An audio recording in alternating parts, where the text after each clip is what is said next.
వాక్యమునకు నీ జీవితంలో ఇంపార్టెన్స్ ఇస్తే, ప్రాముఖ్యతనిస్తే నీ బ్రతుకు విప్లవాత్మకంగా మార్చబడుతుంది. హల్లెలూయా, హల్లెలూయా.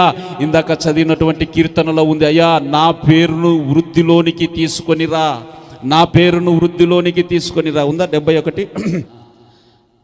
నా గొప్పతనమును 21, నా గొప్పతనమును వృద్ధి చేయము. నీవు వాక్యము దగ్గరికి వస్తే నీ గొప్పతనము వృద్ధిలోనికి వస్తుంది. హల్లెలూయా. నువ్వు వాక్యాన్ని ప్రేమించి చూడు, వాక్యానికి విధేయత చూపడానికి ప్రయత్నం చేయి. నీకు చదువు రాకపోయినా, నువ్వు ఎక్కడో మూలన కూర్చున్నా దేవాది దేవుడు తీసుకొని వచ్చి అక్కడ ముందర నిలబెడతాడు. హల్లెలూయా.